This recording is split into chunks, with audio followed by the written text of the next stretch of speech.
ke civilian ilo ba churi kan obero kang ya chak ne civil lo te der ber ka chak ge kala chen lo te der gi ko chak ge kama lo te der gi ko chak ge giano ya bola rani kom lo te der ni gitika dot gi bot mon pagamente well kin mon ni kama go kan ke ye you establish when that change in ideology.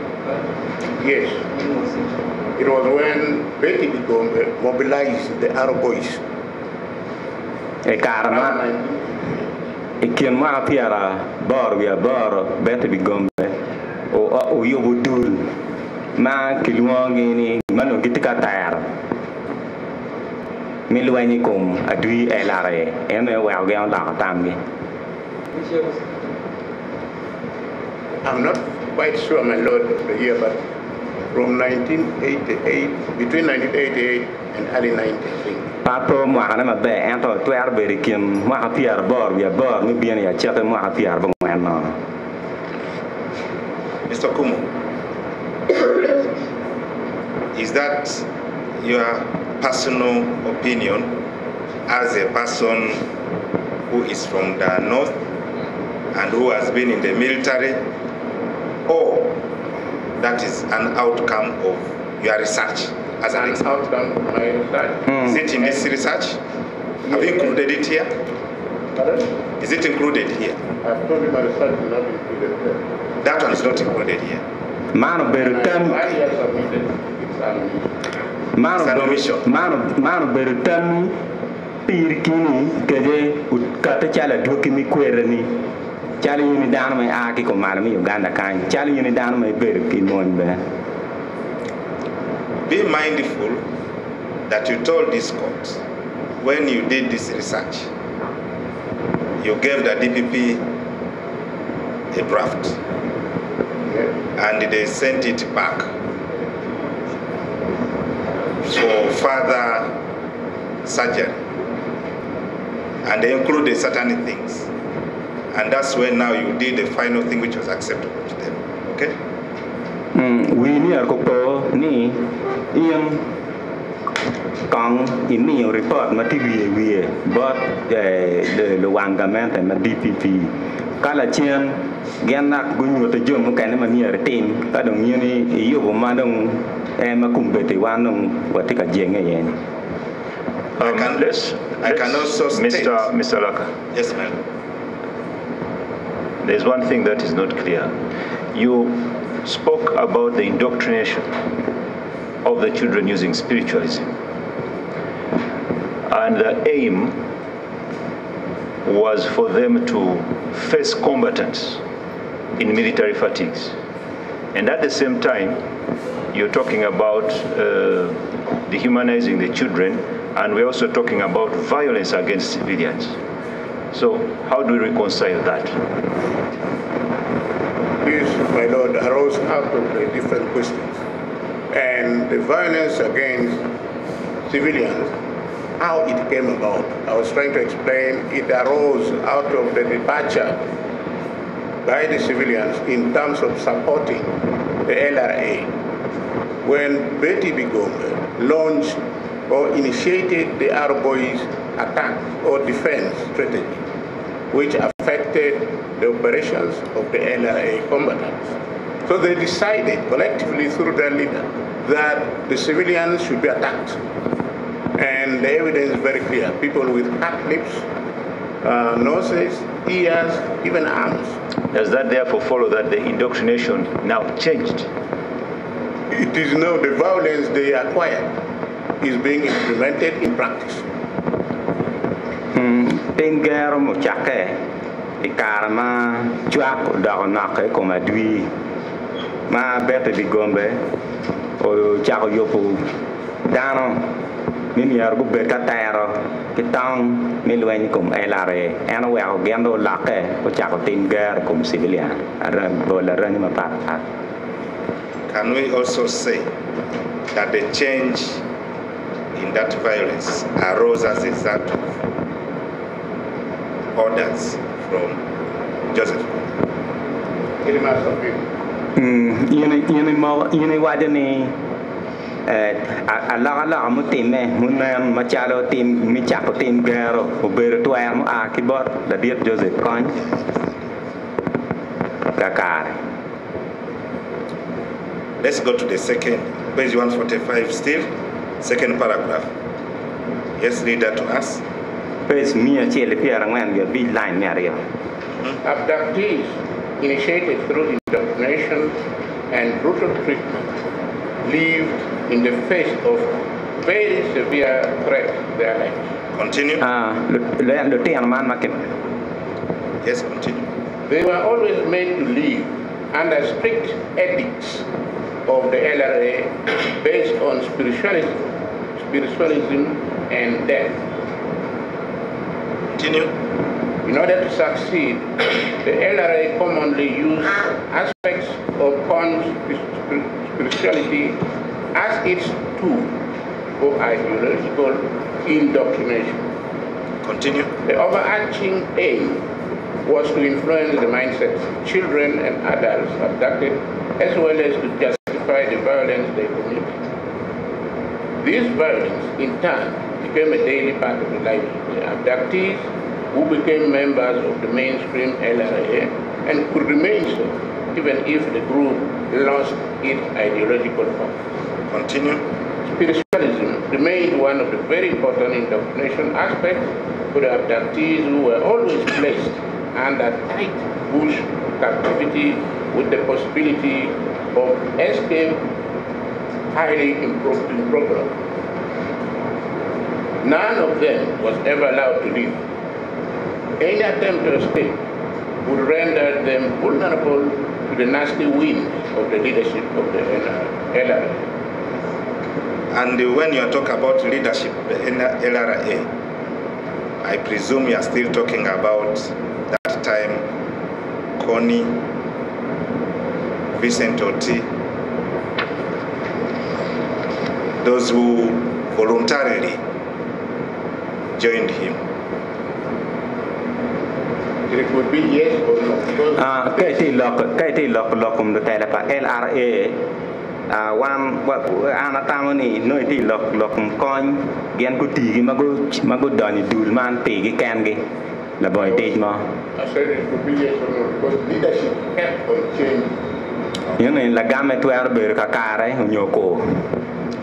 At any single time was the top leadership replaced? The top point Karma man. Two defeats lost their lives. Ti karma ma. Vincent and Kwoyelo were here. And then were there replacements to that leadership? And who were those replacements?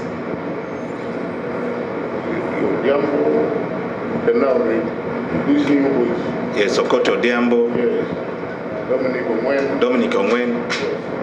Okay. Ti karma ma tele pa LRA lake. Tele pa LRA lake karma ti gido ta me dong kenyo Diambo ge dong go chako biano. Me mete ke tele. Now let's go to the last paragraph there. Paragraph mi agirke. In many cases, yes? Yeah. In many cases, indoctrination believably made it difficult for one to abandon the faith. Continue. Once initiated racially or through indoctrination, it would naturally be quite difficult for the young mind to do anything against God. The young abductees were forced to witness terrible events or compelled to perpetrate horrible, atrocious acts. This was intended to acclimatize them into the LRA wartime space that was inimical to their moral innocence. Yes, The continue. compelling nature of indoctrination made it extremely difficult for the abductees to ever think of returning to their former ways of life. There were therefore hardly any abductees with conscious mindsets trying to escape from the LRA tight bush captivity. Any attempt would attract summary execution. This showed that orders could not be displayed in any manner, as any defiance thereof would attract shift and ruthless punishment.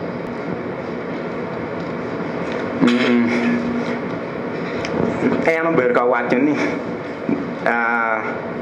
lấy tiền mình các cái màu cái cho cái nó phổ nhé cái tim mà ra nhỉ quạt nó này nó qua mà nó phải mà phát luôn. In that paragraph, you try to indicate that you could be initiated through rituals or through indoctrination. Yes. What are these rituals? The rituals you go through sucking blood of your fellow dead person. Human blood. Đúng kiện yêu một cái này nó tìm mua mi tay quạt mà anh yên cái quẹo như này cái war cái rồi mà phải là war mà cái này rồi. Another ritual which another ritual. I'm aware of that one. You're aware of that. Very dangerous. Hey, matoremo. Phải là war. Go to page 146. First paragraph. Page me trên cái phía ngoài người phía trên line này trên. Indoctrination was associated with harsh punishment as the principal instrument or means of control of abductees. Yes. Different commanders adopted different strategies for meting out punishment. Yes. During the process of indoctrination, training and militarization, the abductees were subjected to brutal brainwashing before getting employed in the rank and file of the LRA. They were also absorbed in armed rebellion through steady process of brutal indoctrination involving the use of terror and some clear ideologies blending Christianity, Islam, and the occult. Commanders for LRA mà phát gen quan yêu mà phát mi kiệt mi đỏ về đấy xong mà Maggie đồng một cái này quan yêu mu mấy em mới tìm mi ra như mình là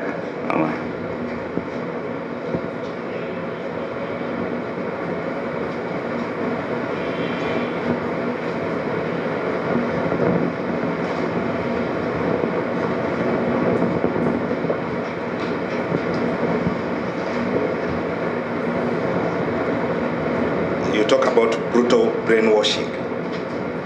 Can you just elaborate that a bit? It could be through torture. Brainwashing. I'm talking about brainwashing. It could be through torture.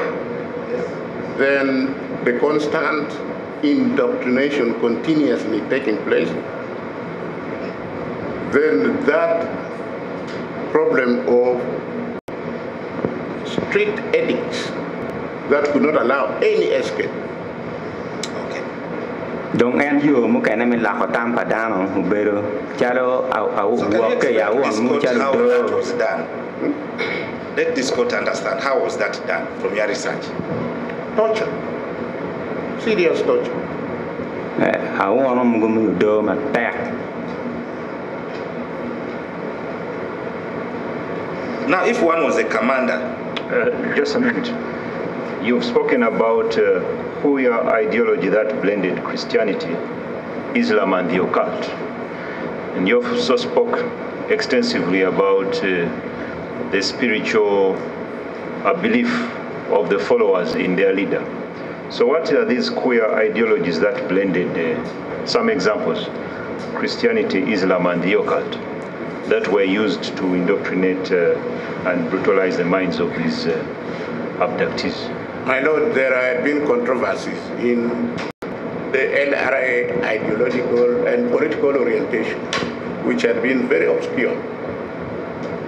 To the other extent, when they came back from Sudan, there were some Arabic elements which seemed to have diluted the original Decalogue principles that thou shalt not kill, thou shalt not what, we should really cleanse the Acholi community. So you can see the mixture. On the other hand, people still adopted Lakwena's previous occultic methods, that the sun would not be, you use the shea butter oil to protect you. When you use the stone, it would explode. So these were still in the mindset of some of these combatants. Even up to now, I can identify some people who you can interview, they still have that belief. Some retired colonels are here. LRA quan yo ma pat karma go cher Sudan go win phone ma akibot arabo ma pole gen ber silam ti dong gen bino ma dong phone pa silam dong wa jo kai na ko dano no pe ban te ka pe ti ki ma migini ti o la ko ti gi o ki dong i kitung chel bana gen mete ki tit ma alis la kwana ber ka tim na chan mano en wa jo ni la ko bom la ko kiri da ko bom ki dong kai wi ra ki ma ya de chat pe mare. From your research on this aspect, did you find out how a soldier in LRA will be monitored to ensure that he does not escape? Did you try to establish that? Yeah, how could one monitor that soldier so that he doesn't escape? Okay, maluka kay kurani in taking ni kita dul LRA ginano ni lumungi polui. Unfortunately, you are not a soldier. The soldiers have their specific organizational approaches. So it is from the lowest to a certain rank, from that rank up to the top. So any gap, and when they are moving, they know that if there is somebody missing, there is a gap, is indicated, and must be followed immediately. And you cannot move at all. I thought Mon pe wor kangi ole kadong ni roksa chi chak ke ping chi wa ma ma ka ngara chien mo pe chi no we vu mano ti peti ne mabe. Yes, I thought that explanation you have just given applies to an organized army like UPDF. But we're talking about a rebel force, which is being controlled by indoctrination and spiritualism. So, from your research as an expert, what did you find about that aspect of that last? The small boy was abducted. How could he not just vanish? Atamani lok ma interne ruata ke dul moñ ma gian tiki chiak gi. Were there eyes also of Connie on all of them? Atamani lok ma interne ruata ke dul moñ ma gian tiki chiak gi magelobo. Jidong ka chara pe dul dui LRA ma gian berlu luanya ligu ma bana no ki pe ki chiak gi ma mate nyo kiete yo ma ma gian gi. Gian nong chao ni la member ngi ma chielo lui nyo ru. I have elaborately explained in this report the structure and level of organization. We're coming to that. That's where we shall end. Yes. So that's where the answer is. Yes. It is through high organization level that they know, they monitor the movement. Okay. Because that's the last thing we're going to do.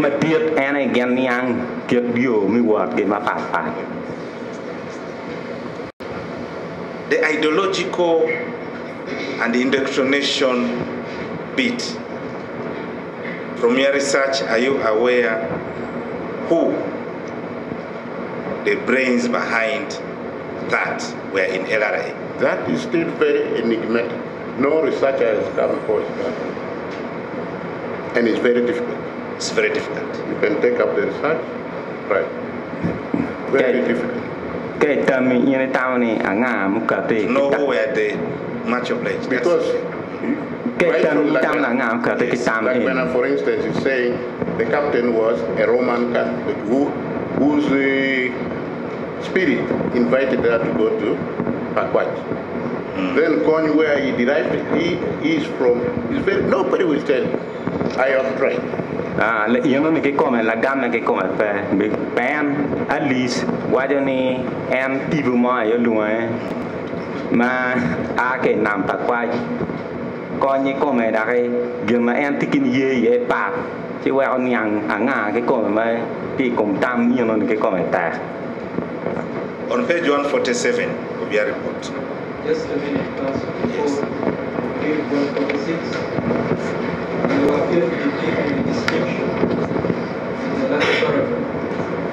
You are seeking a justification for the use of indoctrination. And your basis is that it was necessary because the majority of the abductees were not willing participants in violence. But you seem to suggest that perhaps some of them were predisposed to violence, and this would only provide an opportunity to vent out their predisposition to violence. Did you come across such cases? Yes, my lord. Before abduction, were predisposed to violence? Yes, my lord. Naturally, a society dwells in what we call community fallacies and community dynamics. There were wrong people within the abductees who easily succumbed to the participation in violence. And there were others who were on the other side, who would be compelled through indoctrination. Don't do for LRA, no, take your mechanic market, Mano, Gunano, Tim Radio. You know, don't get on low order, you know, you are. You don't think Mokanema no young could be a good name, Jim McCutty, you know. No, you know, when you order Macumu for very yard, but you know that again time get him apart. Mr. Kumu acts to the 12, to the kids. You say the babies, 12, 10, 9, 7, 13. Was that the general rule or an exception? That what babies? You had talked about abductions. Yes, young abductees. Young abductees, from babies. You said from babies. Yes. When you talk about Kamdul. Yes. To kids of 13, 14, 7, that good. Yes. The affinity to violence at that age, is it automatic or it could be more of indoctrination? I think I've been misunderstood. Yes? Yeah. Abduction of babies can occur at the initial stage of abduction. Say, they have come, the mother is there with the child, abducted, but on the way, others are released. Yes, I'm talking about now the abductees who have not been released. Yes, that means they are mature enough to undergo indoctrination. Yes, so I'm talking about that age group. Yes. Of 14 downwards. 13, 7, 6, 5, 3 who were abducted. Children. So the propensity for violence, if you look at two aspects as a researcher, of the kid having been born violently, as a violent person ab initio, or the kid being indoctrinated to become violent on a research scale, what was the propensity? Which one was higher? Don't cut in an anna. A maron in Beratime, Jok, and Marley, and Mako, Mamma Bear, Mahapara, there, Parangwam, Chiarcamara. You don't cut in an end, the Tiano can make you again, you are a team girl, Timokane, and Tam in Macapere beginning. You don't cut in a better porne. Man and Madame, oh, better right lawyer, making you again, you are a kid, make better paper time affair. Irrespective of the type you are describing, indoctrination was a strategy. Okay. Yes, within the LRA. That covers every abductive. Okay. Don't you know? So, it had a higher propensity to instill violence. Because it is small that indoctrination that violence is inculcated in the mindset. You know, don't pay air, kill a tema, can you team car, me team girl, and you kill them like a Mahama. Giamatie Anano, Kipiao, Lock Me, Tim Gare, Yewigi. Page 147.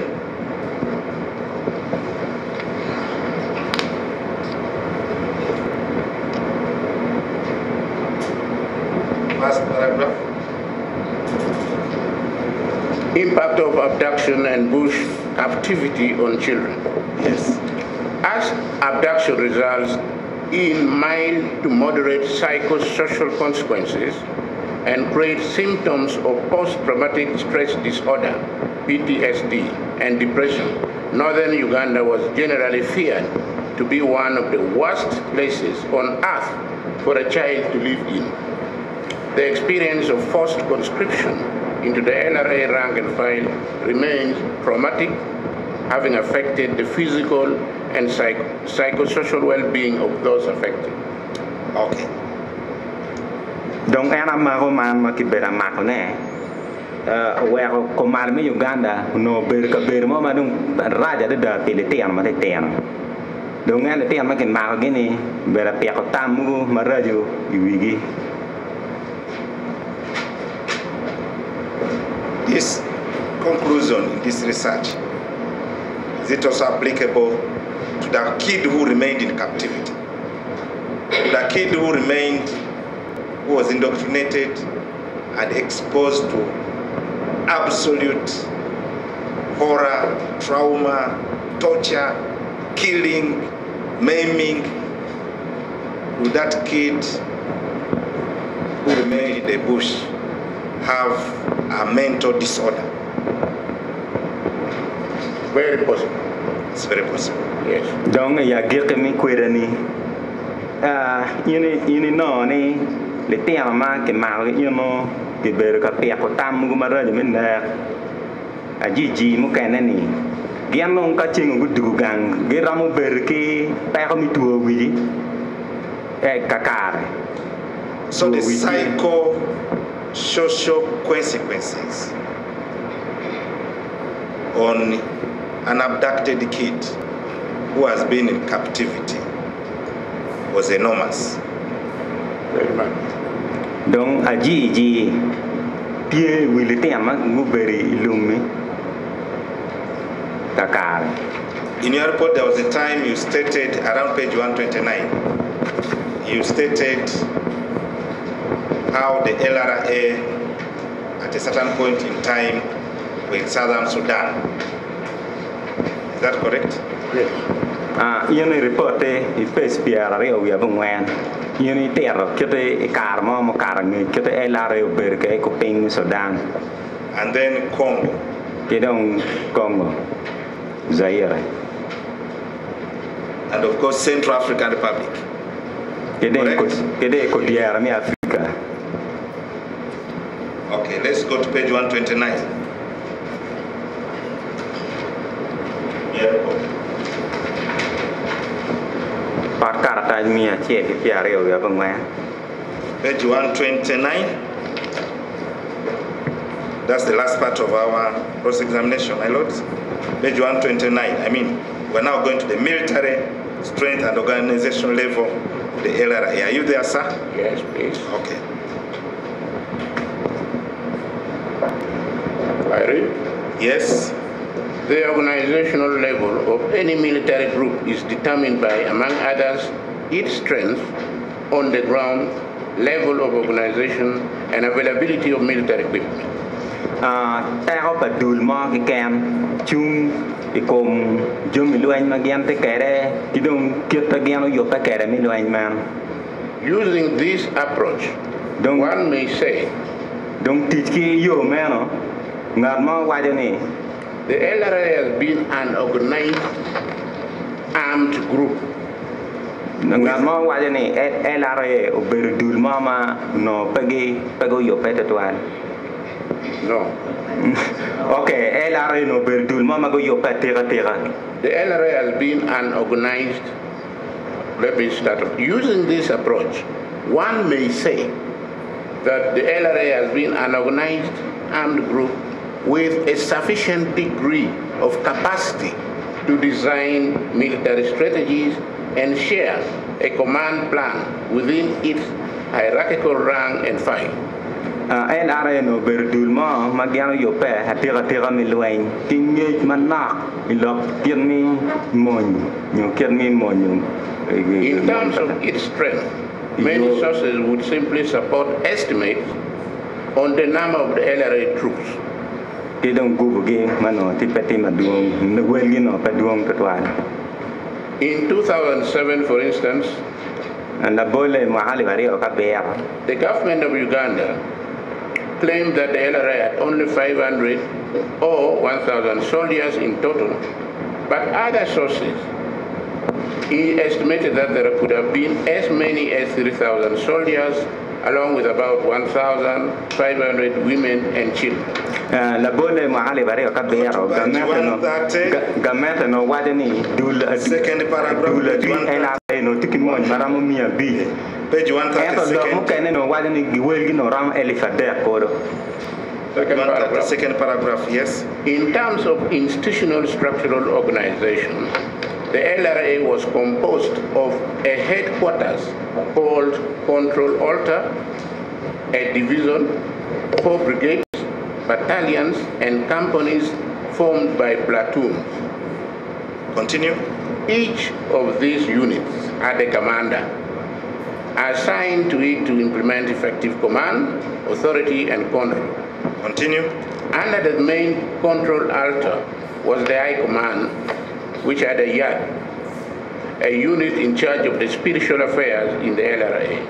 Continue. The yard was believed to be accommodating 7 spirits that were claimed to have inspired Kon to indulge in his type of guerrilla movement. Continue. Other brigades were Gilva, which was in charge of security, giving protection to Control Altar. Control Altar was where everything would be planned. Banya was in charge of the Control Altar. Who is Banya? Kenneth Banya. Former combatant. The brigadier there. Where is he now? He's out, I think he's in town. Okay, continue. The senior brigade was developed out of Control Center Brigade, and Oti Vincent was in charge of that brigade at that time. Yeah, that's the Oti who was killed. Yes. Continue. The 3rd brigade was Bravo. Who was the head? Not known. Yes. These were the earlier command structures for the LRA. Other command structures came in much later. Okay. Can translate. Dongi dul pa LRA uno gent ki jangi ma pat ma lo tela gibe no tima pat la bole banya uberka la dul mama kilwani alta kido ti uno tie headquarters. Yes, the next thing you have is relaying of orders. I think that's very crucial for us. Continue. Seen as the commander-in-chief, yes? Yeah. Seen as the commander-in-chief of the LRA, Joseph Kony would generally relay orders of command to the commanders in the lower military echelons. Stop there first. Okay. What kind of orders will Joseph Kony relay to the commanders in the lower military schools? Don't kill order nga ma en coins. Kill order nga ma en coin me ke commanders so kind of tire. Any order related to the execution of tasks within his organization. Like what? Order Military work. From your research. Military activities.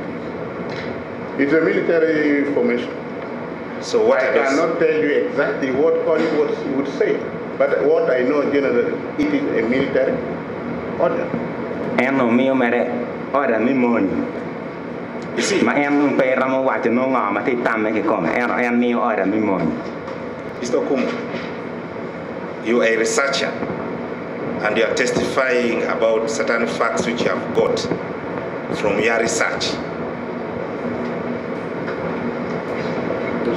Yes, so I'm asking from your research. You have just said military orders. You had rightfully said that some of us are not military people. So what are those military orders from your research that Kony will give? Donc malope ke kwera nini. Malope ke kwera ni ino ni.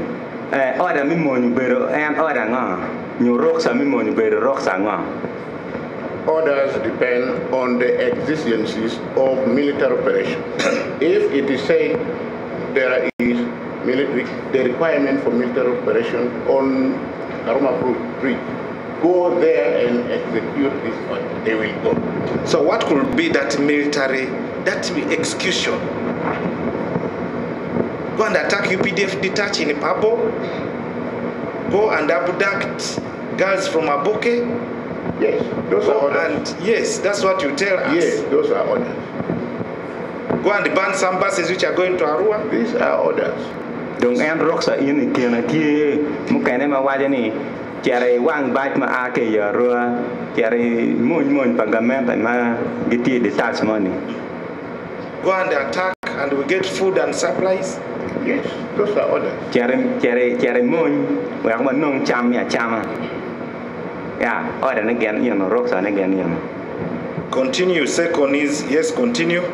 After Con will relay orders of command to the commanders in the lower military echelons. Continue. His communications would be transmitted directly to the division commander, who would follow the hierarchical order by relaying them to the division commanders. Hold on. Connie would make a military order, an order of command to the commanders in the lower military echelons. Yes. Then this communication will be transmitted directly to the division commander. Yes. Because there was one division. Yes, at the time, that time. Con chuado Roxa board commander me tere. Then and Roxa mega you know ni ki kwanyo ki chuado board division commander. Then that will follow the hierarchical order by relaying them to battalion commander. So that aspect to the division commanders is wrong. That is not. That's not correct. That is not correct. They poor, I think, typing error. My Lord, I humbly request that there is some aspect which will be cancelled from the report. There should be who would follow the hierarchical order by relaying them to the battalion commanders. Okay. Order ini chair board division commander and chair board battalion commander. Mador with battalion papa. Continue.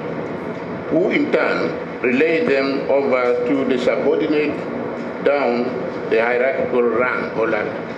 Dong en order yun aki board battalion commander dong chero ping board commanders no kene mate ping madung o bore lo pakiruom ni.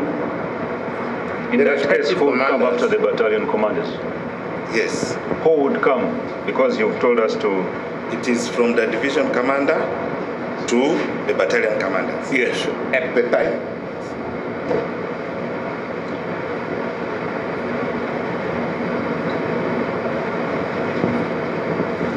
Mr. Okumu, you are talking about at the time. Did you, in your report, give any other alternative command structure in this report? Because you're talking about at the time. Yes, yes, just mentioned that last sentence in the same page. I said other command structures came in much later. Yes, but did you have put an elaborate command structure in this part? Yes. So have you put another, the ones which came later, have you put it anywhere? No, don't commanders pa elario ki kar. Don't report the car mo kaya naman ako bilang la chairman. They were automatically absorbed within the rank and file of the LRA, except the number of battalions and this other unit increased. You know ni dong gano donya ni kwanyo ke kene will me battalion ayo mete ti dong guam ge mo kene dong la. And you have not put that in your report for us. They care you know ni report. What exactly? You mean the names of those? No, not the names. You see, initially you said the old structure, yes, included Koni at the Alta Brigade, then Vincent Ote as the command, as the division commander, then the brigades. You even mentioned them. You said at the time. yes. Then you say later, more came and there are more brigades. Yes. I'm saying that information, you've not put it in this report. You know why the report In that word, I did not. You did not. You know why the report ni chang no coin you know the division commanders then the chairman you know la bertie it carry report okay. Okay, continue. We had reached the respective commanders. The respective commanders with effective command would apply the power and authority vested in them to mobilize and secure compliance with superior orders issued, including to engage in military confrontations with the UPDF, to withdraw or to conduct hostilities against innocent civilians. Dong and commanders mo do bertigi minanone rock samon makichwara ni miargen weo ulope miargi na go weo kilobo mi chopu mirgi kono mi moy nyomi bodarani mapa. Continue. Next paragraph. Yes. From the way the LRA operated within the above structures, it is difficult to rule out the existence of apparently well-knitted spy system or network, since many attacks appeared well-coordinated and precise on targets. The LRA put in place an efficient and effective reporting mechanism. Is that an inference? Is that a fact which you got out of research, or that's your inference? An analysis of what was taking place. It's your inference? Yes, I have to analyze. Okay, the last paragraph. Their flow of command is a structured layer. In a structured layer? In a structured layer, was reportedly followed religiously to the letter and almost automatically. Various sources have confirmed that the LRA command system maintained a violent disciplinary system that guaranteed obedience and sustained adherence to orders and set rules, conditioned by blind obedience to issued orders and under threat of imminent brutal physical punishment. The subordinates obeyed superiors without any question. Donc kita ke reporting kere kama papa LRA no gukero yo ma neno ni kilobo roksa gima pat ma ka yente lobo chi no ino photo mata ada where no oda gi roksa gi pole kilobo. A composition of a sufficient number of trusted individual commanders subject to replacement would be appointed by the superior authority to ensure or guarantee that the orders of the superiors were effectively carried out, if not by one subordinate, then by another or others collectively. Donc no tie le moñ mu kene mano gian ki gano ge ma uno kano rok samo de pekilo ma be chikito chi mo giano ki gen ki tu ka to ge yo yot mi le ka ka jo mani mi nano ni rok sa yin kilo. Any infractions to the orders issued would attract punitive measures that often included death by summary execution. Don't know foot ka yin pe lo rok sa yin ene ta. Okay. So, from your report, what you have just read, if the LRA cut lips of those innocent civilians or mutilated them or caused those massacres, those were orders from Joseph Kony. Is that correct? Yung maluk ke kwere yun ni ka LRA yung ngado dog down nyo gun na down no yun dum order mo akibot coin akar because it is structured. The top leadership is there, and I have explained in this. Yes. There is a flow. Understood, yeah. Yes. And if an officer in the field did not execute those orders, he himself will be executed. Is that correct? Yes. That is the point. Donc quand il y a une belle la diet que mi ora ne il lobby ko And if you executed instructions contrary to the CONI's orders, yes, he did a contrary thing, still that will attract punishment. Donc quand il était mugir na pelo pe ki rock sama konya mi nga ma time. I've not come across that incident. Not come across that instance. No, you know. Whether their command should be like the formal army, that the command must be lawful. So I don't know the nature of their command, the order. But it's you who told us about. Yes, it's command, but okay, whether it goes to being lawful or not. No, I'm not talking about lawfulness. Yes. No. Of course, they are. I'm not talking about lawfulness. I'm just saying, if CONI gave an order and a field officer or a field commander did something to the contrary, what will be the consequence on that field commander? Ana tika wacha ni ka kon umi roksa ne chi yun commander mo ni pe lo ngama time. Would we say it will attract death, like in your TV sets? Yes. Fuerte berta taka.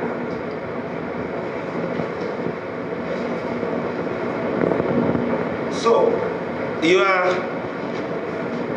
terms of reference, Mr. Laka, before you leave that point, yes. How were these orders transmitted up and down the chain of command? The mode of communication of these orders up and down the chain of command? My Lord, I have stated in page 1 that the commander-in-chief, who is the LRA, would generally relay the orders of command to the commanders in the lower echelons, that is, to division commanders. A division commander, but then it was only one who would relay to... What was the mode of communication of these orders? A radio message. And did they have any mechanism for protecting the integrity of these orders? Because they had their line signalers, who must be people of integrity, chosen by CONI himself. Dongen do the dream man no giku gichwalo log gi nyu gikubu log ki radio code. Ma jo ma ki gano gi man chalo signal ai no giti. Mr. Laka. Yes, I'm winding up, my lords. Mr. Kumu, in your research, especially the elaborate work you did about the command structure of the LRA, is there any conclusion where you've indicated that Thomas Kwoyelo was one of the commanders? I never touched Thomas. Never touched that. I'm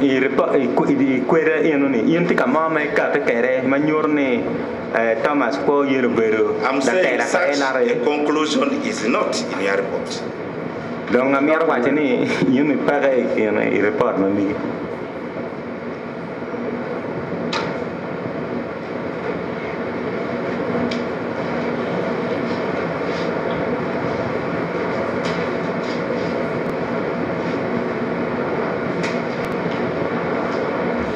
At page 1. Page 1.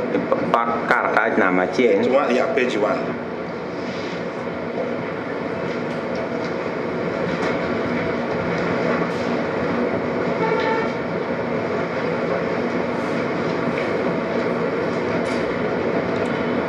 The third last, you see the third last line on paragraph 3.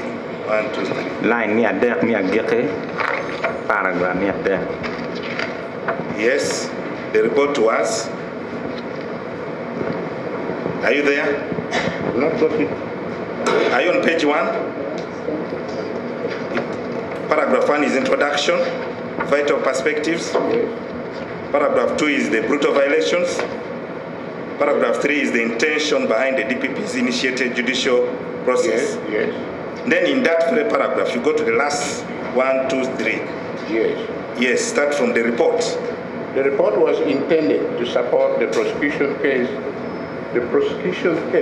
in Uganda versus Kwoyelo Thomas alias Latoni. Donc report man no mirne tie me konyo le pays da pagamento e case pa Uganda versus Kwoyelo. Is this the report that you have talked about? It is to help the case, not Kwoyelo. I'm just asking. Yes, I'm just asking you, is this the report that you are talking about?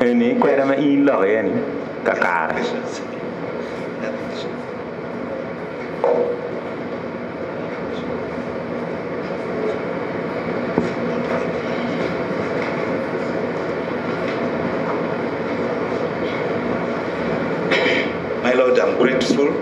No further questions from us. Thanks so much, my lords.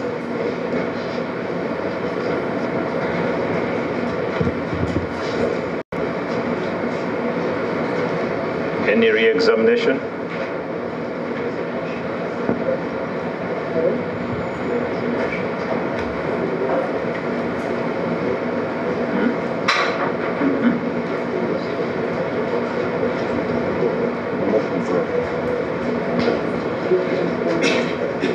This is re-examination.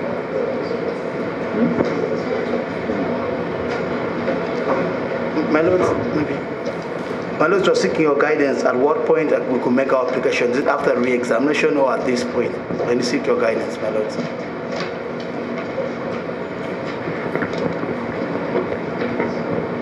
We shall take your motion after the re-examination. Most obliged, my Lord. My Lord, we have a few questions in the re-examination. Yes, sir.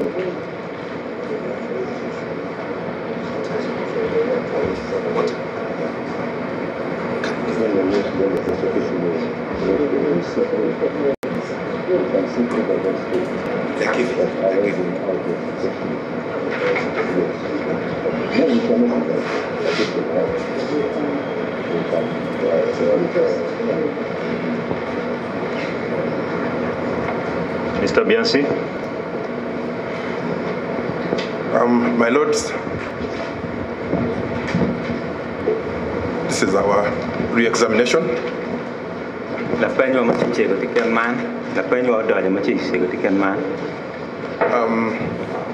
Mr. Kum, thank you very much for your report. As you can see, the report is of very paramount interest to this case. It has generated a lot of interest to all the parties to the case.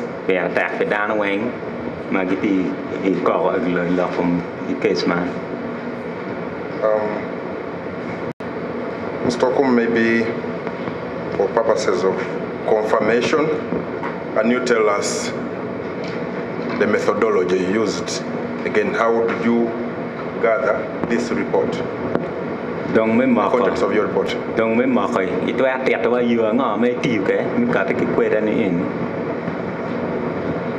Thank you very much. My Lords, as I highlighted in the abridged report, the methodology is mainly historiographical approach because the history was necessary. Two, I heavily relied on literature review or sedentary research. Those were the two main methods and methodologies.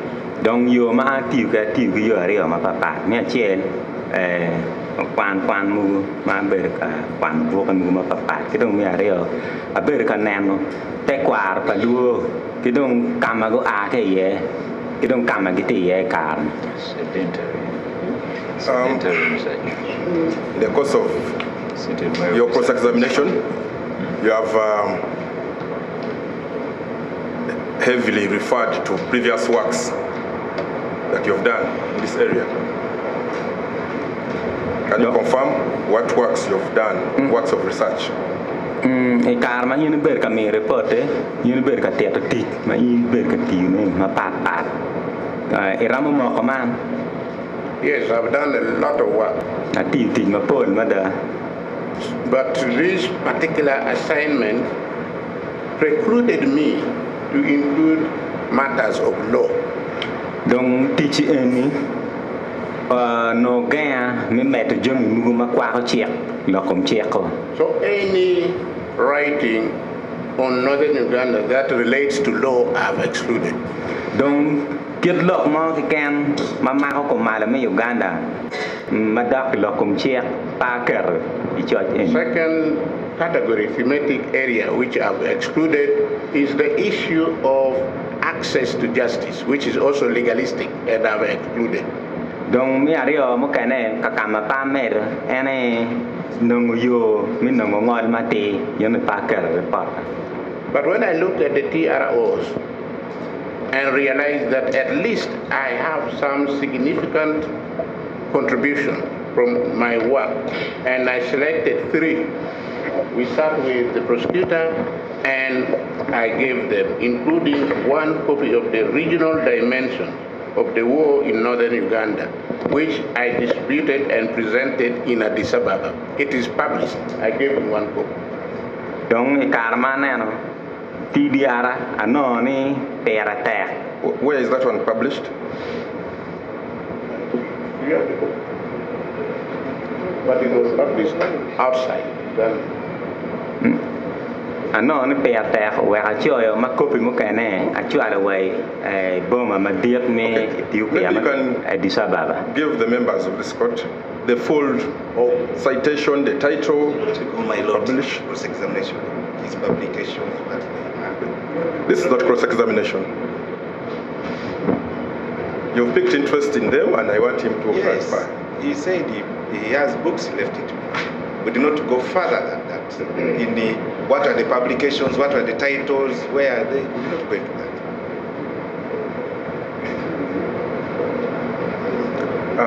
Okay, what other work do you have in this area? This one I said I presented in Addis Ababa. Then there was one which I felt it was desert to the dynamics of conflict, peace, and development in African societies. This was a book, and inside we were many contributors, about 7 different academics from the world. We had a conference of 2 weeks in Cameroon, University of Yaoundé. Donc ano beni perate me beruki kwera lokum kuro ikuch wero atim yono ni kilo kwan mo kane ma pat me bilo me volo. So I tackled. During cross-examination, you referred to a publication. Yes, that's what. You never cited your own publication. Yeah, I did not. Can you have the title of that publication? Yes, it's here, which I also gave the. I expected the prosecution to. How about it? Asking you. You stated. Please state the title. The dynamics of conflict, peace, and development in African societies. Dynamics of Conflict, peace, and development in African societies. Published in Yaoundé, Cameroon. Another one is exploring the security development nexus. Perspectives from Nepal, northern Uganda, and Sugango. Published in Finland. These were the ones I selected on the appreciation. I just wanted to find out the years of publication and the publishing house company. Or yes. I hope you can get them because of pay. I have a lot of publications in this morning. The years may not come with nothing. Yeah, with it. My Lord, I think the witness has clarified. If doesn't have the year of head, but the publication, some of the copies we have them, although we have not moved with them. The confirmation we want from you is their availability and where we can, someone can find them if he wants them.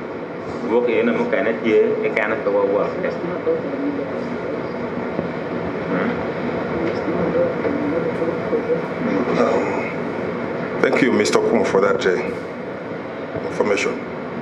But Mr. Biansi, we need sufficient information to look for these publications in order to confirm the information that we are being given is actually in those publications.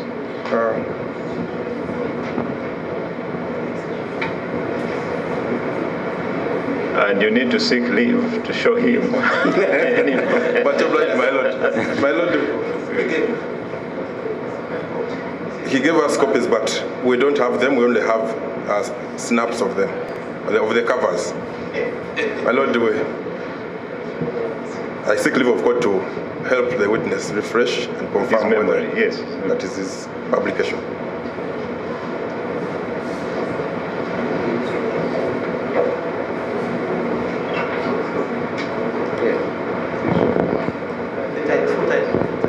All we need is the publishing house, and they are.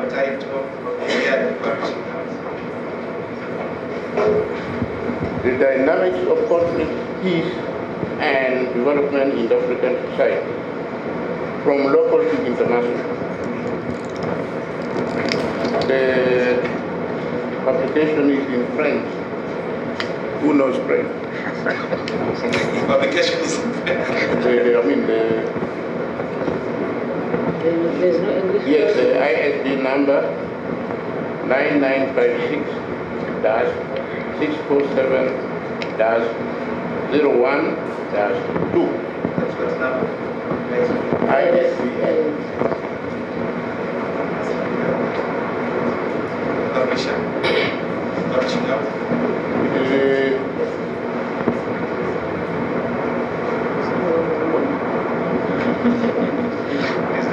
African Institute for Peace, Communication and Development, Yaoundé, Cameroon.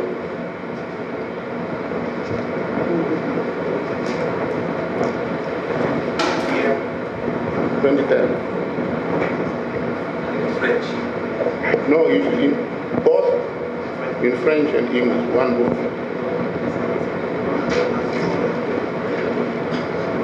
The second one, exploring the security development nexus perspective from northern Uganda and Tanzania.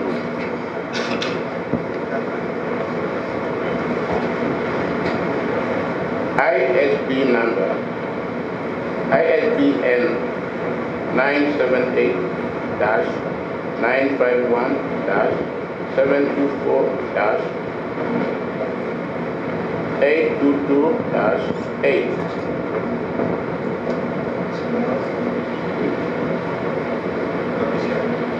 Ministry of Foreign Affairs of Finland.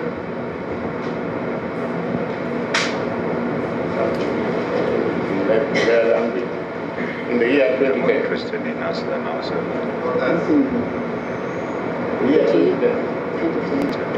My lord, he had indicated that there was a book where there are several academics. Then there is one. That's Yaoundé. The area is the one where you co-authored. Yes. The other One of Yaoundé. Then this one? This one is from the Ministry of Foreign Affairs of Finland. Yes, you co-authored or you are the author? We co-authored.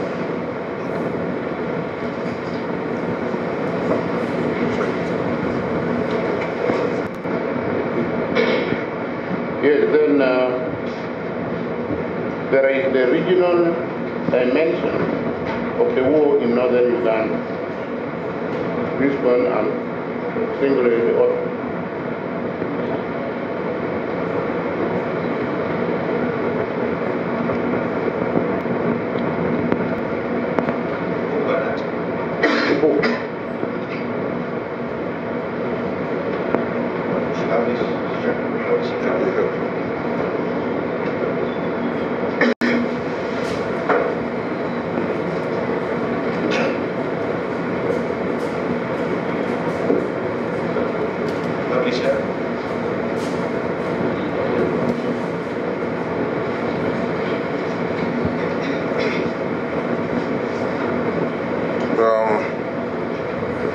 Maybe you can, as it's showing him, you can confirm the last book which you authored alone. Is it also published? This one you confirmed? Yes. Yes, I gave you even the hard copy. My lords, the book is published, and the hard copy is available at our office. It can be accessed anytime. For further details, we don't have the details. You'll have to avail a copy, Mr. Biansi. And my Lord, to all parties. We shall undertake to secure copies for court. All parties. All parties may not be easy. These publications, some of them are published outside Uganda. So, and we are constrained with resources. It may not be in our immediate budget, but as and when resources are available, we shall get copies in the course of this trial.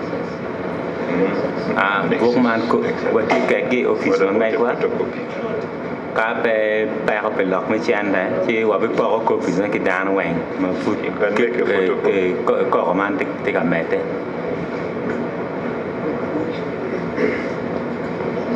The author is here. Can't he allow us to make photocopies? Precisely, we thought the author can allow us to make photocopies. Although this thing of this report is hanging without some of those books. We'll need those books. But this tendency of us standing here and talking about resources, we are in serious business. These are the things we need. So I don't think that should be something we should be throwing around. We should have those things. If you can avail us, we can take up copies on our own. But we need them. But let's stop this thing of thinking that the cause of justice is going to be inhibited because of that crime. Let's have a positive mindset. That point is very well taken. My Lord, once a book is published, there is no can withhold it. Actually, the author doesn't have even the full rights over the books because they are owned by the publishing houses. Even us as government, as state, we have no control over the books. But we can undertake to secure copies. The defense say they will take up that cost, so let's proceed. Thank you, my Lord. Mr. Kumu,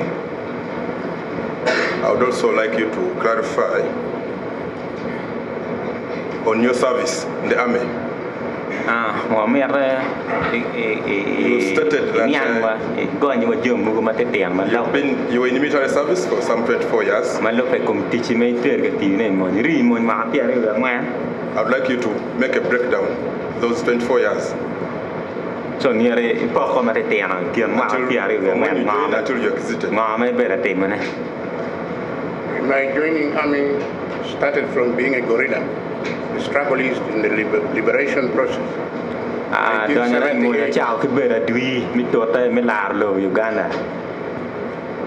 the liberation war, when we reached Kampala, in which year? 1979. Maybe it might be of interest for this court to know which guerrilla group you were in.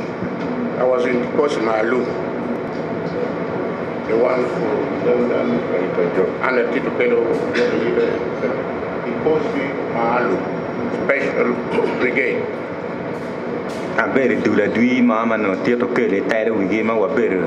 Tanzania. And then what happened after taking over government? We had to undergo training to become formalized into a regular army.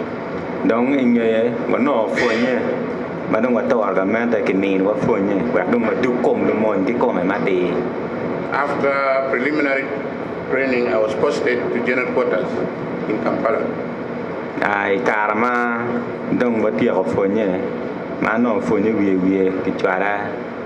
So which army was that? Because we have had several government armies. That was the Uganda National Liberation Army. Uganda National Liberation Army, Which year? From 1979 to 1999. my understanding of the question is that you give a breakdown of your service. If I understood your question, you want a breakdown of service. What were you in 1979, followed by the next rank or the next section in which you served, so that we get an idea of the breakdown of your service. Yes, and Mr. Kumi, we are aware that there are different armies from 79 to 99, different governments. So I want you to break it down.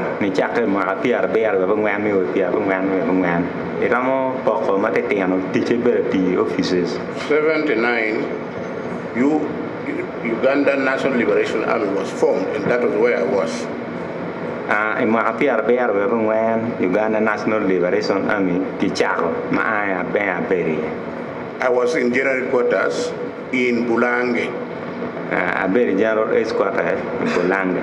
Executing service, delivery, and administration. I was the administrative officer. After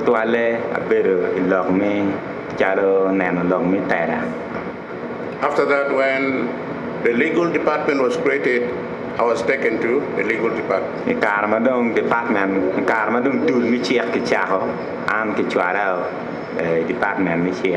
Briefly again, I was transferred to records office to keep records of the soldiers.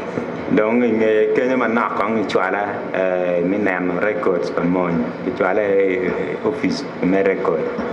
again back to legal department. That was where the change of the NRA government found me. I never went to the bush, but we were automatically absorbed. So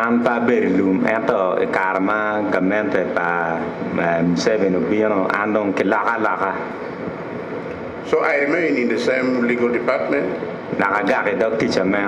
until 1987 I was transferred to Lira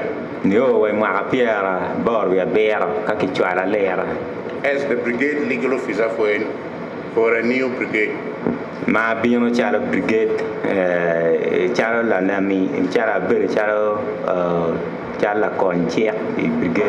It was 165 brigade under General Salim Saleh. Brigade mo better one na mia chiel kabichiel man 165. Mia For how long did you serve? La terra better Salim Saleh. That brigade? That brigade was dissolved and another brigade created in its place, but I remained brigade legal officer. Brigade yane ke joro chike chaka mo kene era anadong. So I was there for 3 years. Na ma ber fe ma der. The policy would require 6 months, but there were no staff. No kom cheke kom chi mo due be chele era no lutik pare wa ari So makar. after 3 years, I found a transfer. Inge ma der ano. Sorry.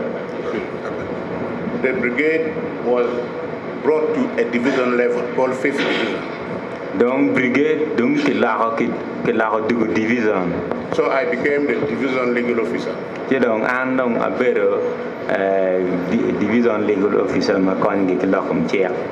After that, I was transferred twice in a day.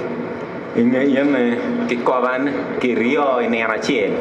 I was transferred to Kampala, headquarters back. Kong chwara Kampala headquarters. That same day in the morning I arrived. By noon, I was transferred to Bali. Donc karma o gang kalma dir chawa boro ke kwa Bali. To replace somebody from there. Mileno ko ngatmo kono.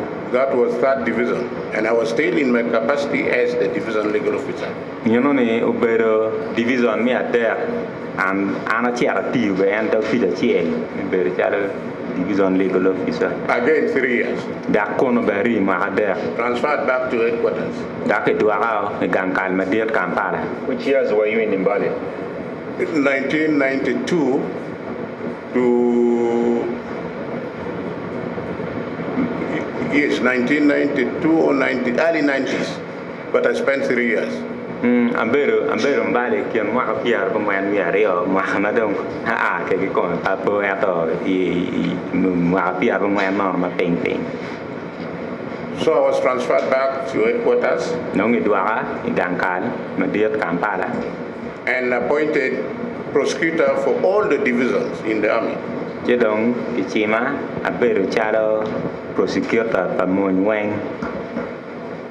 were 5 divisions, I think. So I used to be mobile.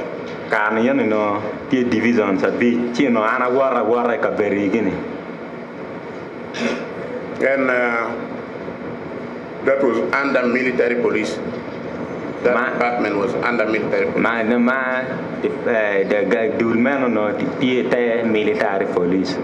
And that was from where I resigned.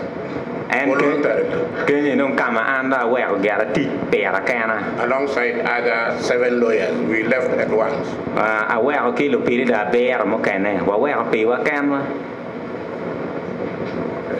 And which year was that?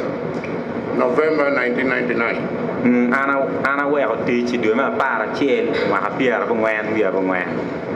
Okay, thank you very much.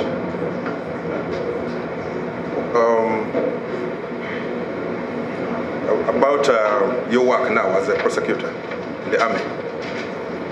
Donc tichi berngoy karma I beru charo prosecutor e dulmoy UPDF. Yes, we would. Can you tell the court more about that work? That were your assignments? What work were you doing as a prosecutor?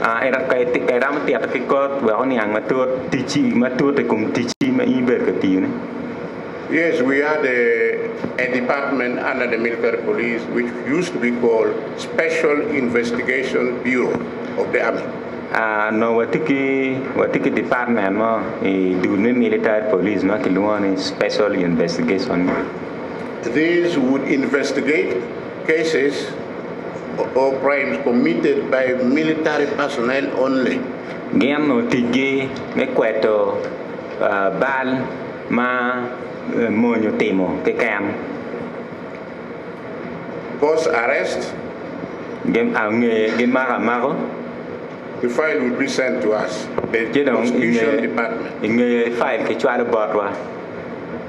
Those which would be ready, we had the division courts martial in each division. Division court martial. So we go to that jurisdiction where the crime was committed. You don't want to share area, man. Okay. Maybe briefly, what kind of cases, if you report a few, nature of cases? Cases related to offenses, service offenses by the military personnel.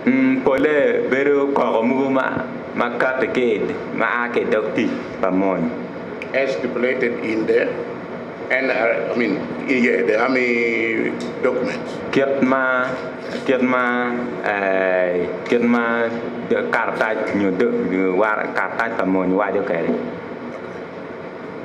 Did you handle any cases related to war situations? Yes. Yeah, there were many. Loss of guns, loss of uniforms, and what those war, military material. So you'd be responsible. No, what ticket cases? No, what ticket call Muma Ake, cum locum loin, shadow, when you jump Mujan Mudoro, by the Jummy Mugumiloin, shadow, the charge gay uniform.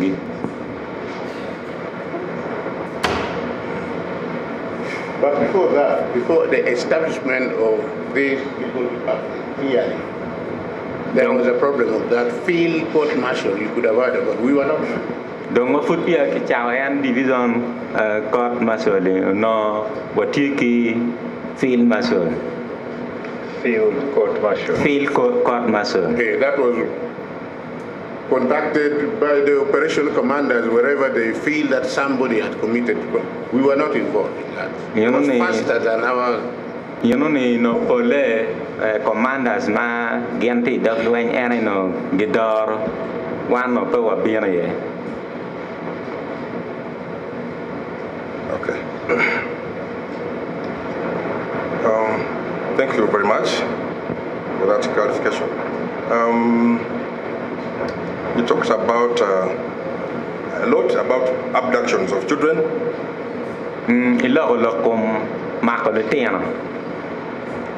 can you clarify to us in your findings what the main reasons were for these abductions or the justification for the abductions? Iram kong tiap pe wa tian lo ka ngo mo wa no ke ma ko an de tian ni gini. In my report, I may not have good recollection, but details here. The first major purpose by LRA to abduct was to replenish the forces that would be depleting in terms of activities, engagement. So they bring in these disposable soldiers known as the abductees because of their innocence and their lack of resistance to that army. It's easier to maneuver them. It's easier to exploit their innocence. They are very good at war fronts because they go aggressively, determined to fight. Toilet yan lo ko wa du la dui LRA ber ka ma ko tem me che no ticket gi yo en ni ma ko gi mano gian pa ngai gi mo bal gi be no per so kai phone gi dong la chen gi da ko lo nya be ma kai chwa gi dog lo gi lo nya ma ta ka da. You seem to be speaking from experience.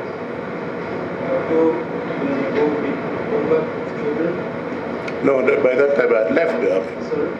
By that time I had left the army. This is out of research. How do you know? It's out of research. Pardon? How do you know these children are very good at war fronts?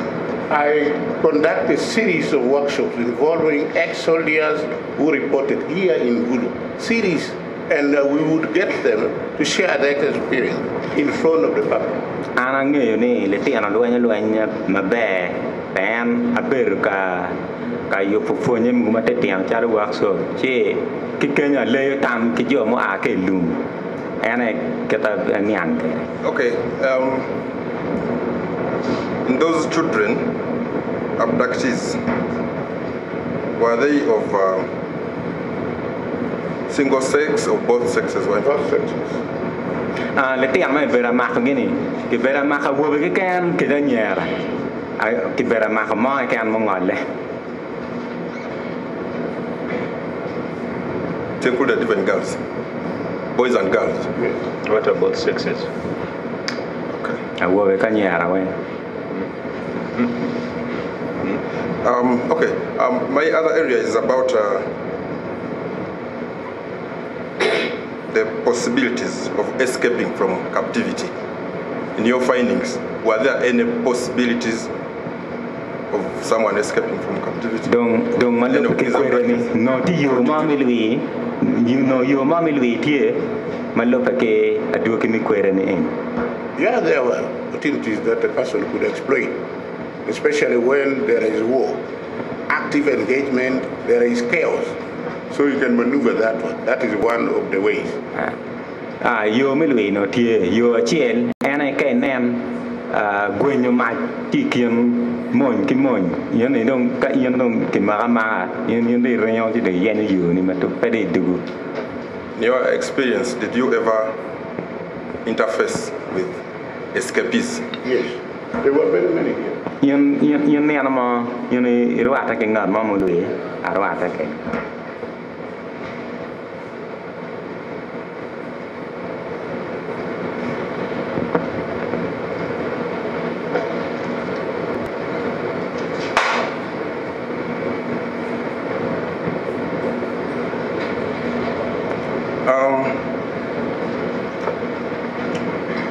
Specifically, you talked about one Onen Kamdul having been among those who were abducted as a child. But can you tell what, when, or the period when that happened? I did not get it. You didn't get the period? Lo dul pa LRA chien ma luane all then control. Ti ramo kong wa ti wa mwa ma go ber ka ma ke le te pa po. That is not Kam dulu. Okay, lo kum kam dulu mi po ma ke mak kam dulu kita ke lu. No. Papa. Okay. Among your findings, which you highlighted in your report, was one where you said that the versions are varied depending on whom you talk to. How did you come to that conclusion? Ikiam na do kimi kwerani. Iwa ni lok me bera no papa lo nga ta yin lo kere. Yin dom ichao mo ni. I would tally the results of my interviews or interactions with particular people.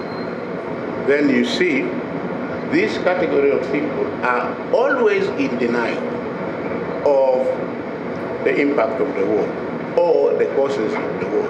Then this category will depend on their understanding from the perspectives of their orientation. So you combine and see the army will say this, the RDC will say this. Then you tell them, put them, where do they belong?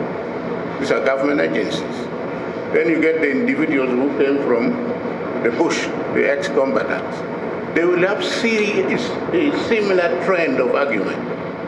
You place them accordingly. The abductees, irrespective of their ages, I think the indoctrination worked very powerfully in their mindset. They will tell you similar things from their perspective. So when I tell them, I say now, the responses depends on where that respondent is coming from. That's how I came to that slogan of minimization of the maximum, maximization of the minimum. Ana ka te ke mok man ma lupe ki dul ma pat ma ana ber ka penyogi ti jomo kene ma ge kwera lo ti jomo kene ma ole gi gammi ma lupe ki ngejgi ki dom aber ka rwata ki jomo go chalo RDC ki jomo go du ke lum no lok yono ni tam yon ki pieri wi gi ma tek to twal en ki meno ena wa an akata ki mok ni pe bin yang lok cái cô mày một cái bot cái ở hiện at least nó thì đàn là đủ là rio mà papa.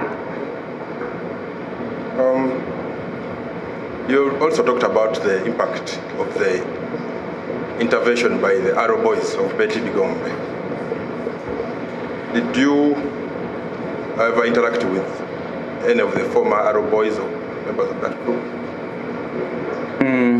Lo kum aduki na karma Bigombe o karo ki lok ni dano chak goi duro dano maktong atero ikum elara ke tuer teto again I did not. Cool. Thank you very much, Mr. Kum. Thank you for coming. My Lord, that's all from this witness. Do you want to ask your questions now or after?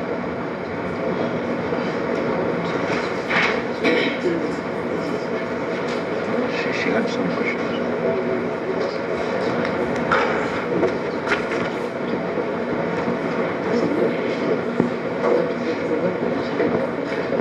I know, but at which stage you wanted some questions? It should be the last. Give the assessment a chance. Otherwise it might. No, let them ask if they have anything. No, Victims Castle is going to give out. We're going to give you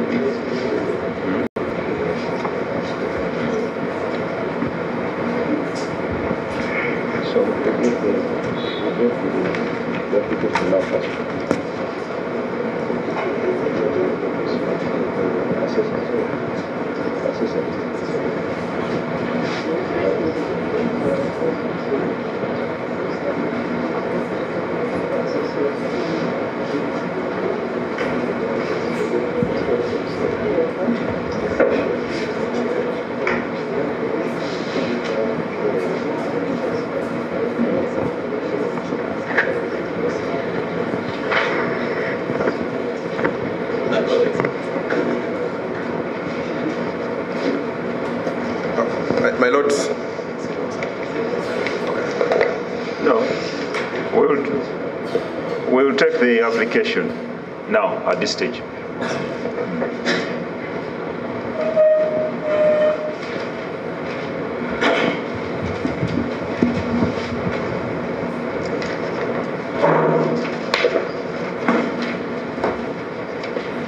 My lords, if you may be pleased,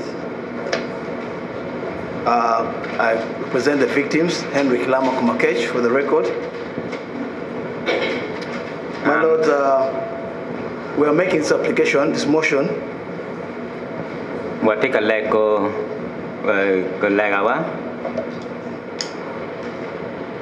To this honorable court to allow in court man me counsel victims put some few questions to this witness.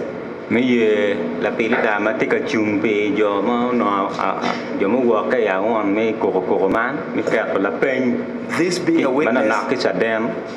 being a witness who is talking about the context or trying to bring this court to understand the context of this LRA war or the subject of the court case before this honorable court. Donc en chara chaden matika temo te to ke kor nyang ngo ke ko me mo bero luan ta LRA en. My lords, we are fortified by one, the ruling of the pretrial judge, Honorable Justice Okolan, where she accepted or admitted that we could participate at the trial stage with leave of this court. Man wan te ka temo man ma lo pe ki ngola palangon ko ba chiel mo ye ni wa.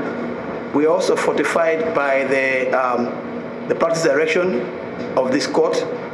Donc mo ye ke chia chiel me practice direction pa court en. Especially where this court is enjoined to adopt some international best practices.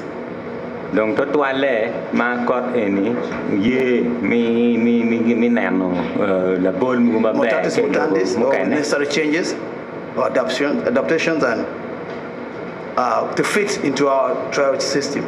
Mi nano la bol mu ma ba ke le mo kane wa ke ba wa kan.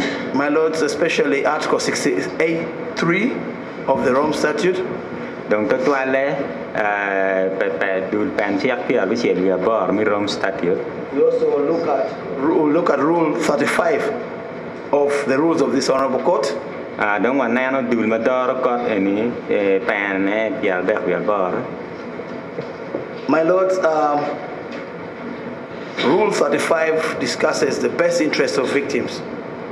Donc to toile ka ke lo chiare chi dong ana be ke ro yao. So there's a general principle guiding this court that whatever this court is considered must look at the best interest of the victim.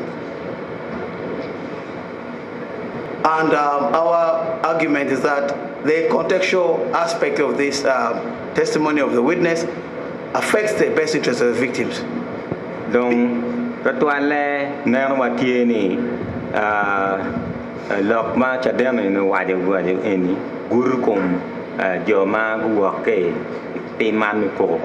Because we are applying the international best practices, this court is not only establishing the guilt or the innocence of the accused person. Pan court eni patie mi moko bal nyoni la ngara ke ti ko ti ki bal nyo pe ki bal. This court also is going to hear the views of the victims at one point or the other. Court eni be o bi o karma ma en be bi winyu tam pa jo ma gu ke ko man. The purpose of this trial, in my view, in the view of the victims, is to establish the truth and the records of all the occurrences that could have taken place and the whole context of this conflict, notwithstanding the guilt or innocence of the accused person. Donc to toile me nyang ngo ki ko me ki te geno chaka kere ma put mo pia ke no. So the best interest of the victims is one, to establish the truth. Because it's not about abductions, it's not about the punishment, it's not about the torture. The victims want to know why were those methods employed and what was the purpose.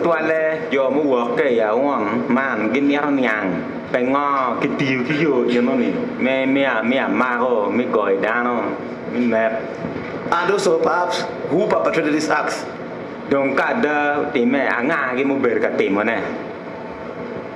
And thirdly, my lords, is the impact of these crimes, irrespective of who could have committed them.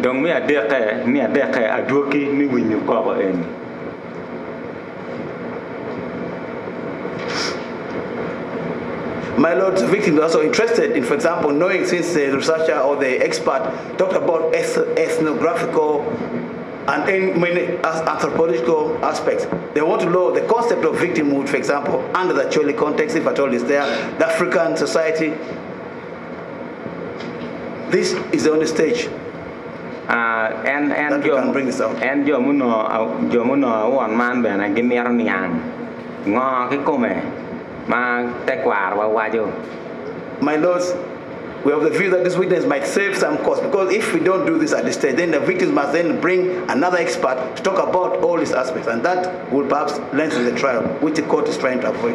Đúng mà nên ini tu ar kon ko to tu al pen ka ke ti mo meno chi en gen jo yu na dak ra mo ke lu nga ngat mo ke ne ma ti ngej ma tur cha lo cha den en. My lord, there's also aspects of reparation in the Chole context or the northern Uganda context. What does reparation mean, or the history of reparations, the history of the nature of the Chole people, or the ones who are said to be victims? How do they conduct reparations? How do you conduct those aspects? Because that perhaps in the end might guide this honorable court when it comes to, for example, if it's a guilty verdict, to how to apportion on reparations, communal, the individual, that will be, perhaps will be set by this witness. Donc toi les man per ta me ne kir mi roche ke ta churi temo ke log mi roj me a ke per mi du de ge temo ni ge temo ngara che ke de pedul mu cha ko min tin manola.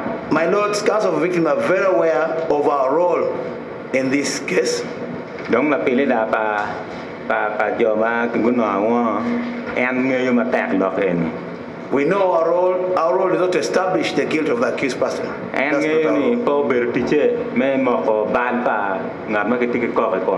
my lords, our role is to establish the impact, both physical, psychological, the state of the victims as they are, or as the researcher could have found them, to be able to guide this court.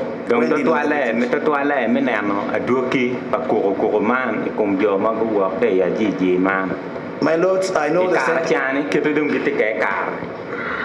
sentiment that we must have this trial as fast as possible, as expeditiously as possible. But one of the reasons for the trial is also to hear the views of the victims, notwithstanding the criminal responsibility or liability or culpability of the person in the dock.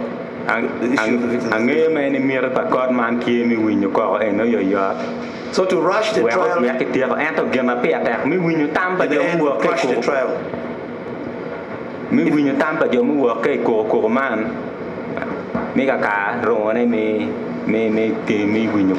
So our prayer is that this honorable court should be pleased to allow us put some few questions to this witness, to be able to establish some aspect that only touch the respect of the victims and the actual culture and respect of victims.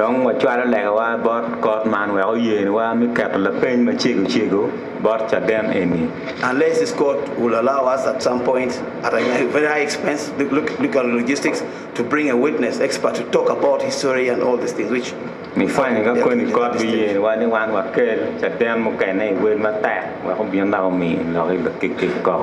not unusual.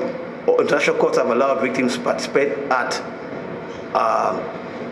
even trial stages. I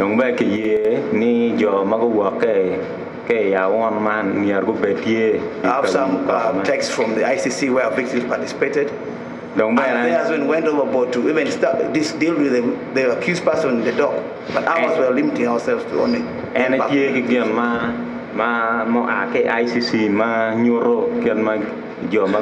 as I conclude, my lords, I pray that you find that this case is befitting for us to be able to present some few questions to the witness, to guide the court in a bigger context to deal with victimhood and aspects of victims' reparation, the fears, the social impact, and all that might arise, my lords.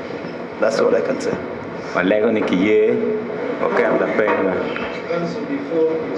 Yes, my lord. There are two principles. Yes, my lord. Which guide your participation. Yes, my lord. The first one is you must articulate personal interest of the victims. Yes, my lord. We should know which victims at this stage have personal interest in the background. Yes. In terms of numbers, in terms of education, we should know how many are involved at this stage. Yes, my lord. Present, and what kind of interest you are able to articulate on their behalf.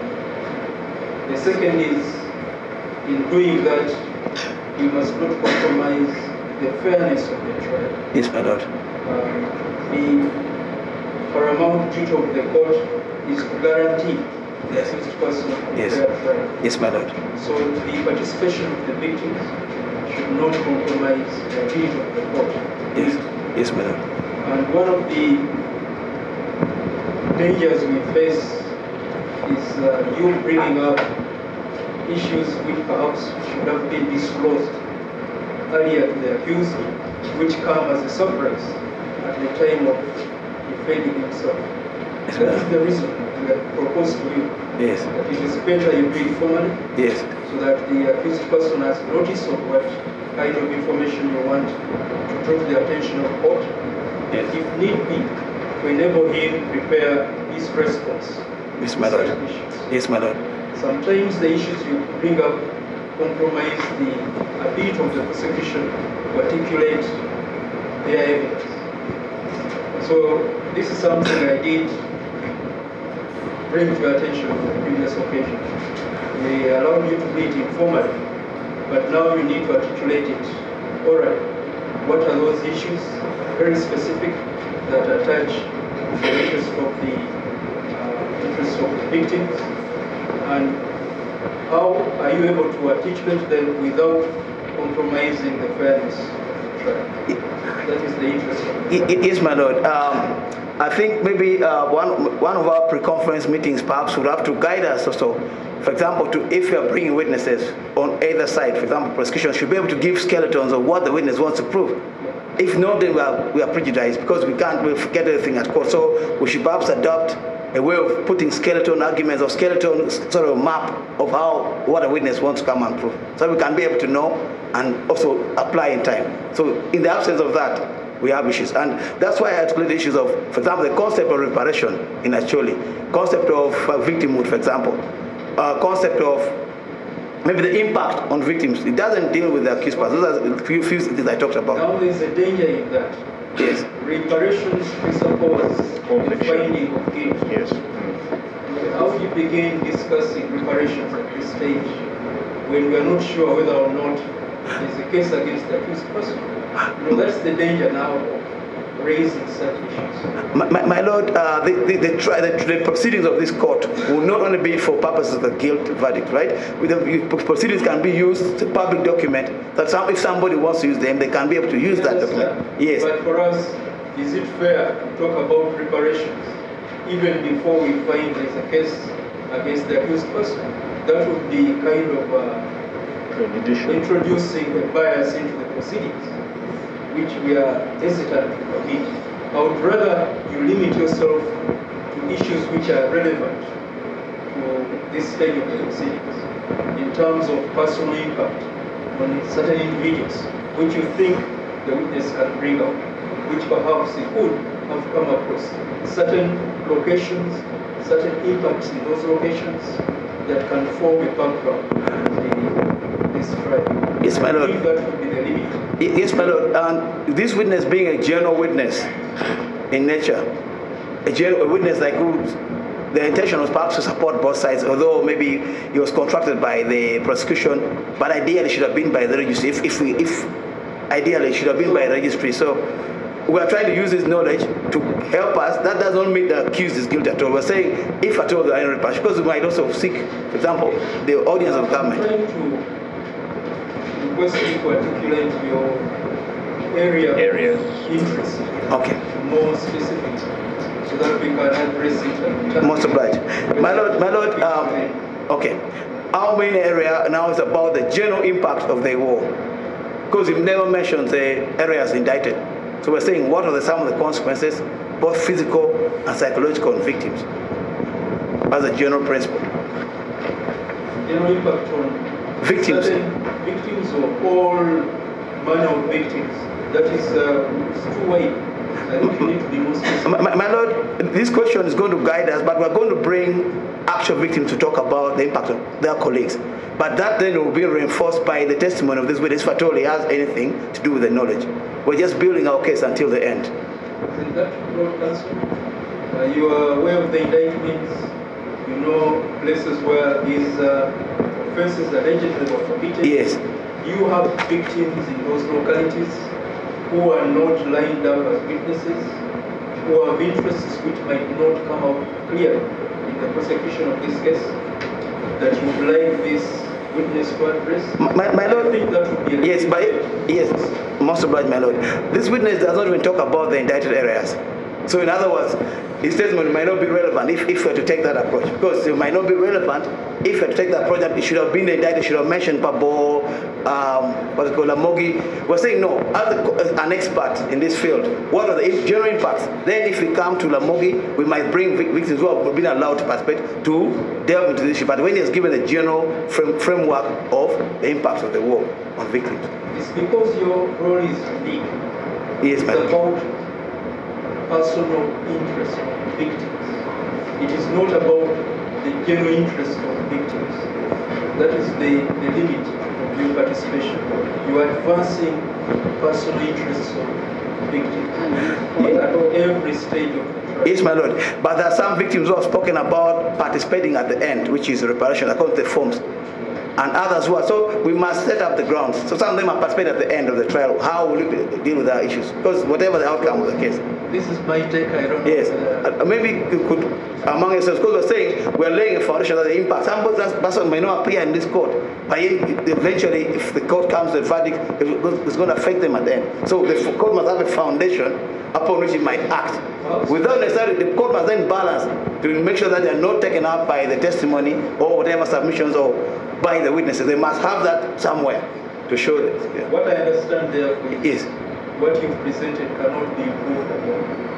You can't articulate it better or in more detail. Is that what you're saying? It's very specific terms. No, my Lord, it's the stages of the participation. At this stage, you cannot bring it because it's not reached our stage where our victims can come. So the details can only come when we have individual persons' interest. But we're saying generally as a victim community, not necessarily individual victims. So yes. We can hear from the other. Most obliged, my Lord. First from the prosecution and then the defense. You wish to respond to that application? It's very good.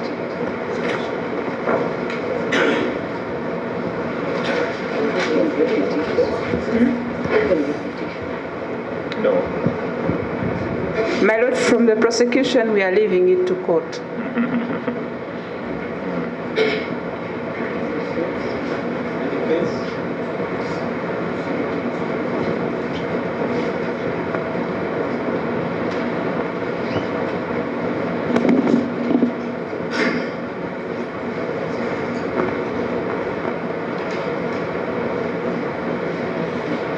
My Lord Ochieng Evans,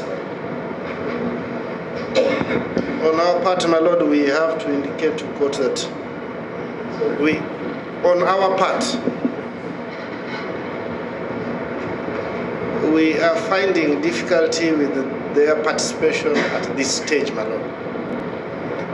Chalo lo pere la pa Kwoyelo, wate kanongo tak ke mate ki bere pa pi bere tie pa lo pere la pa jo maguno awon ko ma. No specific victims, my Lord, are disclosed. Donc petie ki ngan ma ke come ma ki nyuro ni enu no awon ma wak ti bot ai la. Whose interests, my Lord, are being furthered? Ma wa mir na ko pekenia. And again, my Lord, the scope of that interest must not be opened in a manner that it can prejudice the accused. Donc panier ben mano na wa na ma ti ko ko men peno ngol ma ti.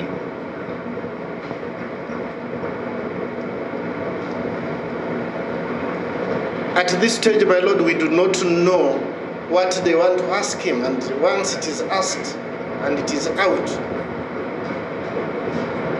how do we respond? The accused is not aware. We agree,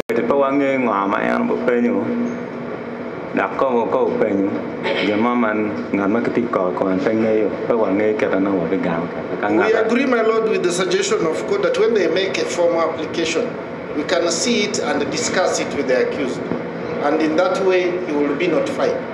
Don't we any get a car while you can kada gen tiki ka long mo ti gen ka good leg chalo good girl chalo kwai chika ka go gen wan kong wo le tam ngam ma ke tika ko ko me. Suppose, my Lord, at this stage court said yes, you may proceed.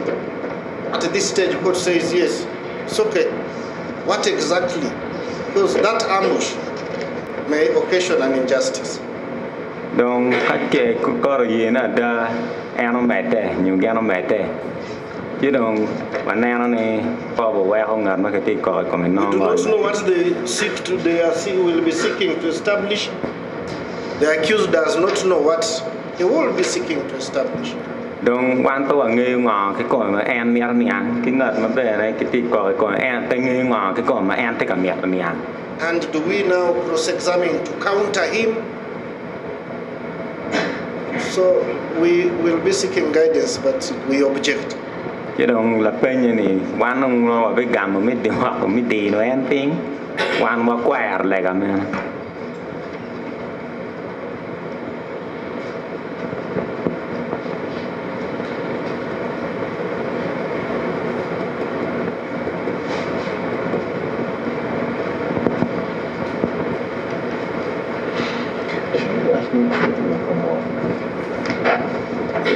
My Lord, I thought I have a right of reply since I raised this. Can I be permitted to make a response?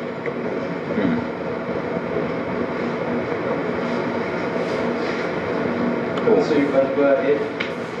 Most obliged. My Lord, I've set up the areas I want to talk about, the impact on the victims. There's a victim community generally. And other aspects. Yeah. Because this court can be guided by whatever the witness will tell us, whether or not there's a guilty verdict. The court can then find out modes and different ways of dealing with such a case. The peculiar aspects I talked about, things like some alleged crimes as well, which may not necessarily be the accused person could have committed them, but the impact on the victims, what have they been? Without necessarily having an individual victim, as I pointed out. At this stage, no one is still allowed to participate until we reach the stage of victims' participation on the side of victims. Because right now, see the two parties trying to raise their concerns and lead evidence. But for us, we're looking at whatever the allegations that are happening, what have been the impacts on the victim community or the northern Uganda generally. That's my. Don't get no get here in Nano. I do keep mom with the your man Maguwa. Lastly, the approach Michael and friends are taking is wonderful. We could make formal application, but that means recalling a witness. The witness has been here for 3 days. That means more expenses and all that. So we have to wait and see whether we can have all these formal documents written in time for us to know what to expect, as His Lordship also rightly observed. If not, then we might have to deal with this. But even then, the court can guide, they can object to whatever question that we feel is going to prejudice the accused person. Courts can do that. So we're thinking that we still have the powers to do that, to object to questions that might point to the guilt of the accused person or might prejudice him at this stage. So I'm not just there giving a blank check. No, I'm under the control of this case, court. Don't want to know. So I'm praying that the victims want to know. Court Ramo Quail, La Pain Mano. This court has already allowed 35 participants to participate in this case, but we're still representing them. They haven't come before this court. So we have the right to stand and represent their views and ask questions that we think can be given the instructions we had with them and the field visits.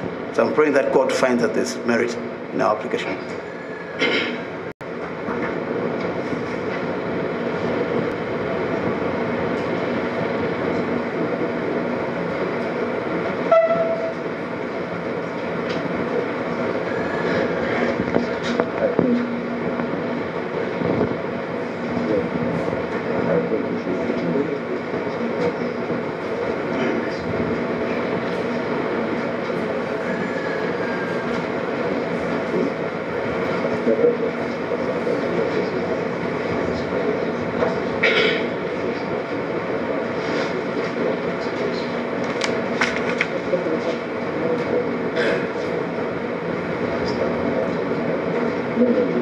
Now, so that in the event that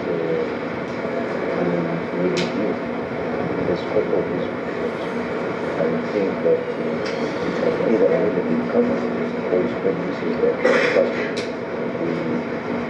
we declare the application of that. I don't think there's any problem with that to this thing that for us to deal with it. So it's a good idea to take the book to show that. Because of the specific area of what we do, then we use it because I will give it to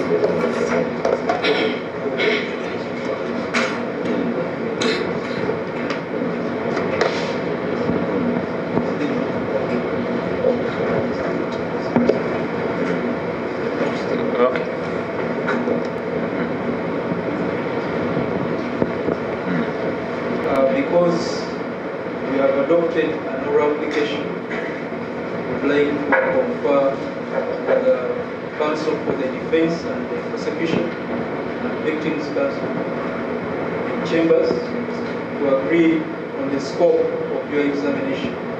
If we can agree on a scope, we'll come back to that exercise.